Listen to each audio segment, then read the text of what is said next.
Growing up, Michelle always knew her place in the family. It wasn't front and center. It was behind Mason, her older brother, the so-called golden child. While he received praise, attention, and endless second chances, Michelle became the reliable backup plan.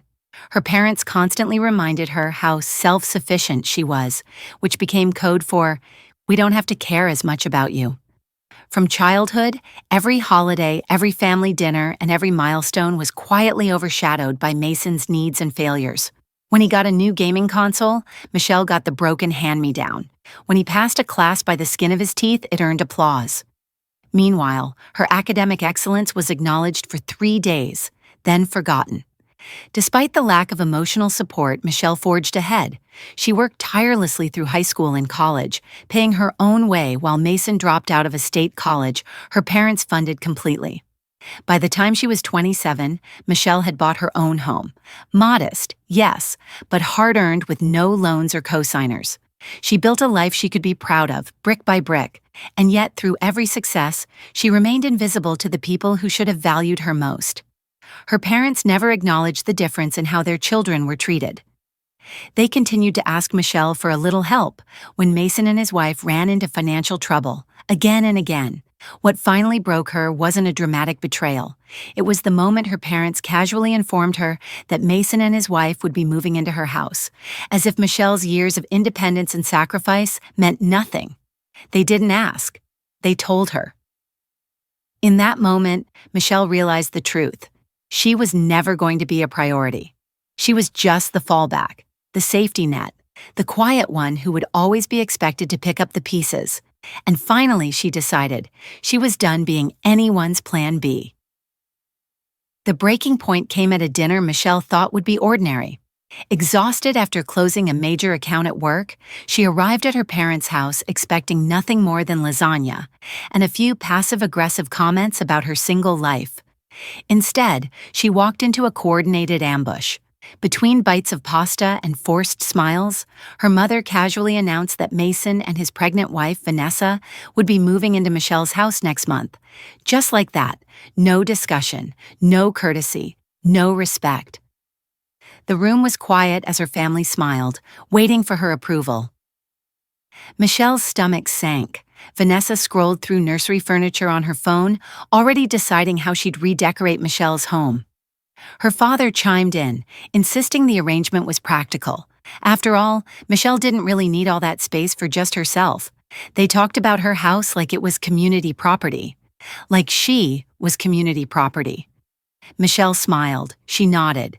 She even asked when they'd like to move in, but beneath the surface, something was already shifting. That night, Michelle didn't cry. She didn't yell or argue. Instead, she made a decision. For years, she had let herself be their solution, the daughter who would always land on her feet. This time, she would land far away from them. She accepted a long-pending job promotion in Chicago, called a realtor, and listed her house for sale, all within 48 hours. Every sure I'll help moment that came before this one had finally added up. She was done playing along. While her family imagined her preparing the house for Mason and Vanessa, Michelle was packing to leave it behind. And when the moving day they'd set arrived, she was already 300 miles away, starting her new life. One built not out of obligation, but out of choice. They had counted on her silence. Instead, she gave them absence. For 2 weeks, Michelle lived a double life. To her family, she was the compliant daughter, clearing space, packing up furniture, and pretending to prepare her home for Mason and Vanessa's arrival. To herself, she was laying the groundwork for escape. Every box she packed wasn't for them, but for her new life in Chicago. She'd accepted a promotion with a 35% raise, found an apartment near Lake Michigan, and listed her house just below market value to ensure a fast sale. By the time her family thought they were moving in, the house had already been sold, the paperwork finalized, and Michelle was halfway across the country. Vanessa had walked through Michelle's home like a queen claiming her kingdom, pointing out which walls she'd repaint and how she'd tear out Michelle's carefully tended vegetable garden. Mason talked about turning the guest room into a man cave, never once asking Michelle how she felt about it. None of them noticed her silence. No one questioned her sudden generosity. Why would they? She had always given in before. But this time was different. Michelle wasn't planning to make space. She was planning to disappear. Behind the scenes, she canceled old accounts, redirected her mail, transferred her finances, and put her possessions into storage. She sold furniture she couldn't take and signed a lease on a new apartment under a different name. To her family, it looked like she was preparing for guests. In reality, she was preparing for freedom. When closing day came, Michelle was already gone. Her phone buzzed nonstop. Calls, texts, voicemails, all filled with confusion and outrage. Her family had shown up with moving trucks only to be greeted by strangers who now owned what they believed was Mason's future home. There was no grand confrontation, no heated goodbye, just silence, the kind that says, "I'm not your backup plan anymore." It wasn't revenge, it was release. And for Michelle, it was the beginning of everything she'd earned but never been allowed to fully claim: peace, autonomy, and the right to live life on her own terms. As Michelle settled into her new life in Chicago, the fallout back home was immediate and intense. Her phone lit up with dozens of missed calls, voicemails, and texts, first from her parents, then from Mason, and eventually from extended family members. The messages ranged from stunned confusion to furious outrage. "How could you do this to your brother?" Her mother's voice trembled through one voicemail. "Where are they supposed to go now?" cried another. But none of them asked how Michelle was doing. Not one message expressed concern for her well-being. It was never about her. It never had been. Her family didn't want her. They wanted what she could provide. Michelle answered none of the calls. Instead, she sent a single cutting text. "The same place I was supposed to go. Figure it out." Then she blocked their numbers. One by one, even cousins and uncles joined the parade of condemnation. Her cousin Melissa accused her of being jealous of Mason. Her aunt claimed their grandfather would be ashamed. Each accusation hit like a wave, but instead of knocking Michelle down, it made her stronger. With every message she blocked, she felt lighter, freer. It wasn't just the escape from her house, it was the escape from being the family doormat. 2 weeks into her quiet new life, a former colleague texted her with gossip from back home. Mason and Vanessa were living in her parents' basement. Her mother had told everyone that Michelle had suffered a mental breakdown, painting herself and Mason as victims of Michelle's selfishness. The irony was painful, but not surprising. Michelle knew how her family rewrote stories when the truth didn't serve them. She let them talk. She didn't care anymore.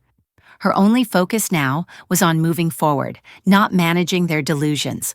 For the first time in her life, Michelle was out of reach. No more bailouts, no more being the safety net. The narrative had changed, and she was no longer a background character in someone else's story. She was finally the author of her own. 3 months after Michelle's quiet departure, karma began to unravel the lives of those who once took her for granted. It started with a text from her former colleague, Jen. Mason's crypto investment tanked. Hard. It turned out he had invested far more than anyone realized, not only his own savings, but also a significant chunk of their parents' retirement fund. He'd promised them it was a sure thing, a guaranteed 40% return within 6 months. And they believed him. Why wouldn't they? Mason was always the golden child, the one they'd blindly trusted regardless of his track record of failure.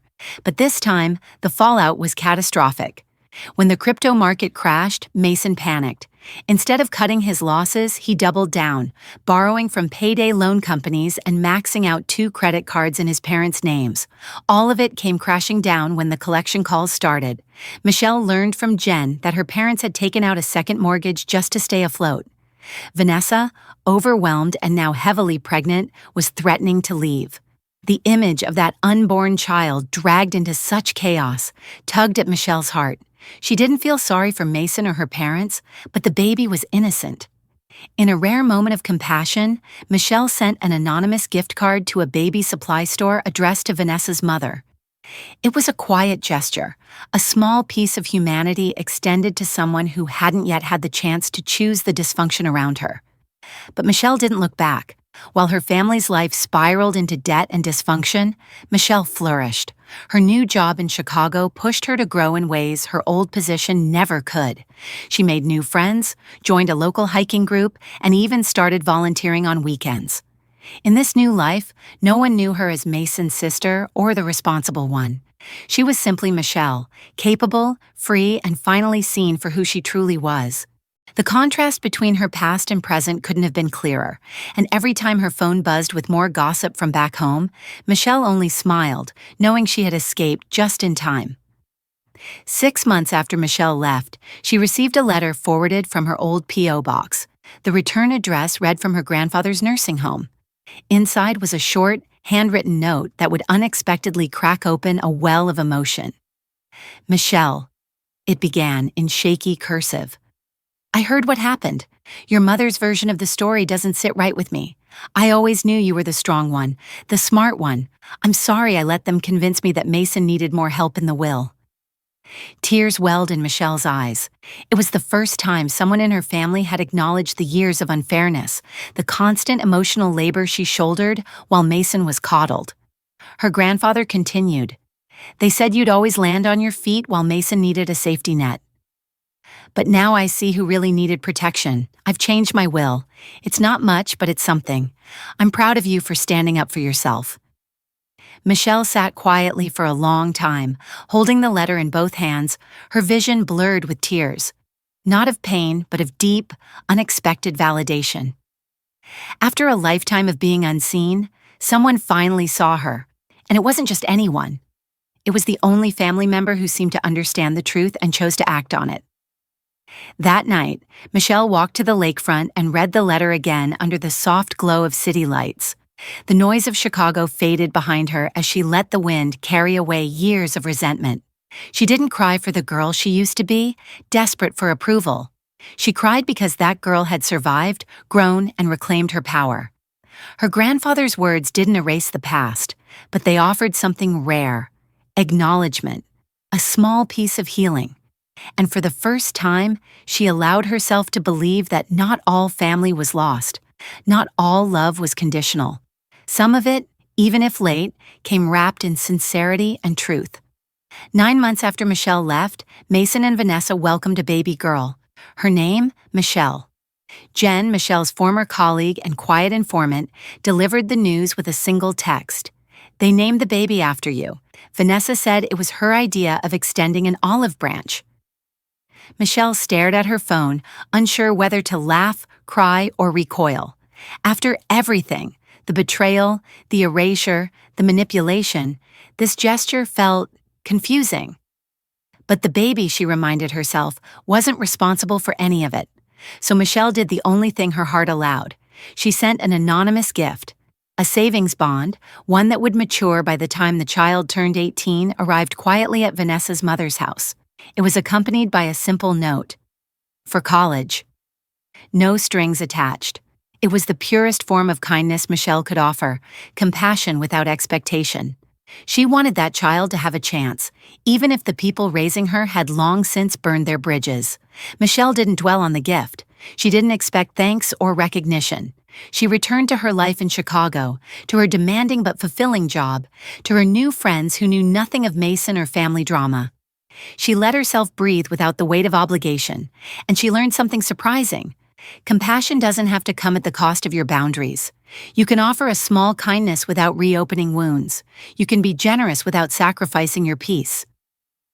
By choosing this act of quiet grace, Michelle proved something to herself, that she hadn't become bitter or closed off. She had simply become clear. Clear about what she would no longer accept and what she was still capable of giving, not because it was expected, but because it was freely chosen. And in that small, silent offering to the next generation, Michelle ensured one thing: her story wouldn't repeat itself. 1 year after Michelle vanished from the chaos of her family's entitlement, her phone lit up with an unfamiliar number. Against her better judgment, she answered. "Michelle?" It was her mother's voice, trembling, unsure, softer than she remembered. Michelle didn't say anything. She waited. "Please don't hang up," her mother rushed. "We need help." Michelle braced herself, and then came the flood. Her father had suffered a mild heart attack, medical bills were mounting, Mason and Vanessa, along with their newborn, were still living in the house. "We're about to lose the house," her mother whispered. Her voice cracked under the weight of desperation. The old Michelle, the one who rearranged her life to solve problems she didn't create, would have already been calculating the cost of a hospital stay, of overdue mortgage payments, but that Michelle no longer existed. The woman on the phone now had boundaries, a life, a sense of peace she had built from scratch. She didn't owe anyone an explanation. But still, she replied, calm and clear. I'm sorry to hear that. I hope Dad recovers quickly. That's it? Her mother gasped. Your family is falling apart and that's all you have to say? What would you like me to say, Mom? That I'll give up everything again to fix mistakes that weren't mine? The silence that followed was deafening, and then came the final pathetic plea. We're your family. No, Michelle said softly but firmly. You're Mason's family. I was just the backup plan. Her mother's sharp inhale cut through the line. Who told you that? It doesn't matter, Michelle answered. It was always the truth. She hung up and blocked the number again, this time with no guilt, no regret. That conversation, brief and brutal, was closure. Not in the form of an apology, but in the clarity of how far she'd come. She was no longer the safety net. She was no longer someone's plan B. She was her own future now, and she wasn't going back. The call with her mother marked the final break Michelle didn't know she needed. That very evening, her company offered her a new promotion, this time to lead their international office in London. The offer came with a generous salary bump, relocation support, and the promise of a fresh start thousands of miles away. She accepted without hesitation. There was something symbolic about it. London wasn't just a new job. It was a clean slate, a place where her name didn't come with a family-sized burden or whispered assumptions about who she should be helping. The distance felt right, safe. The night before her flight, Michelle stood on her Chicago balcony, a glass of wine in hand, gazing out at the lights reflecting off Lake Michigan. The skyline shimmered, beautiful and silent, as if acknowledging the weight she'd carried for so long, and the freedom she was about to claim. Her phone buzzed with a message from her new flatmate in London, confirming her arrival time. A small smile tugged at her lips. This was it, her real beginning. She thought about the girl she used to be, the one who constantly shrank herself to make room for everyone else's comfort, who skipped vacations to bail her brother out of another mess, who mistook obligation for love. That girl was gone. In her place stood a woman who knew her worth, who didn't owe explanations or apologies for setting boundaries, who had finally broken the cycle of giving until there was nothing left to give. The next morning, Michelle boarded her flight, not with sadness, but with certainty. Her family had expected her to be the eternal safety net. Instead, she'd built her own life, her own warmth, and in doing so, she'd learned a lesson they never would. When people only love you for what you provide, walking away isn't cruel, it's survival. And as the plane lifted into the sky, Michelle didn't look back. As Michelle settled into her new life in London, she found herself healing in ways she never anticipated. The city's quiet rain and bustling streets became a gentle background to her new routine. Early morning walks to the corner cafe, late-night strategy sessions with a team that respected her, and weekends spent exploring the museums and parks she'd once only seen in travel guides. With each passing day, the weight of her family's expectations loosened its grip. Months passed, and while the holidays stirred faint echoes of loneliness, Michelle found comfort in new traditions. She hosted a Thanksgiving dinner for expat friends, decorated a small Christmas tree with ornaments she picked herself, and rang in the new year with laughter instead of dread. There were still moments of ache, an old memory triggered by a smell, a childhood photo tucked into a book, but those moments no longer held her hostage. Occasionally, updates about her family trickled in through old acquaintances or forwarded messages. Her brother Mason had been forced to move back in with their parents after his financial schemes collapsed. Vanessa was gone, and their child, little Michelle, was being raised in a home filled with chaos and blame. Her parents, once so sure of Mason's golden future, were drowning in the consequences of their choices. And yet, Michelle felt no vindication, no smug satisfaction, just peace. One evening, she sat alone on a bench along the Thames, the London eye glowing across the water. She thought of her grandfather's letter, the one that finally acknowledged her worth, and of Grace, the baby named after her. In a quiet moment of resolve, Michelle opened her journal and wrote a single line. I broke the cycle. She had become the woman she wished someone had protected, and in doing so, she had learned the most powerful truth of all. Sometimes, the only way to honor yourself is to walk away from those who refuse to see you. When saying no is the most loving thing you can do for yourself. Sometimes, the most painful betrayals don't come from strangers but from the people who share your last name. Michelle's story, though deeply personal, reflects a truth many silently endure. Families that prioritize certain members while exploiting the loyalty of others. For years, Michelle played the role of the dependable one, the emotional and financial safety net expected to give without question, without thanks. But when her family tried to hand over her home like it was community property, she made a different choice. She walked away, and that's the lesson at the heart of her journey. Boundaries aren't betrayals, they're acts of self-preservation. We're often taught that family should come first, that sacrifice equals love. But when love becomes transactional and your well-being is always the currency, it's time to reassess what love really looks like. Michelle's decision to leave wasn't about revenge. It was about survival. It was about finally recognizing that unconditional loyalty shouldn't come at the cost of your identity, your peace, or your future. In walking away, Michelle didn't just reclaim her life. She redefined what family means. It's not the people who guilt you into giving until you break. It's the people who see your worth, respect your boundaries, and show up for you without expecting a payout. If you've ever been the one who's expected to just handle it, if you've ever felt invisible while carrying everyone else's weight, let Michelle's story be a reminder. You are not selfish for choosing yourself. You are not cruel for protecting your peace. And you are not wrong for saying no, even to those who raised you. Healing doesn't always come with a tearful reconciliation. Sometimes it looks like building a new life on your own terms, with people who choose you not because of what you provide, but because of who you are. Let this be the year you stop setting yourself on fire to keep others warm. If you found this story powerful or relatable, help us spread awareness by hitting the like button, sharing it with someone who needs to hear it, and subscribing to our channel for more Reddit family drama stories that hit deep. Turn on notifications so you never miss a new episode.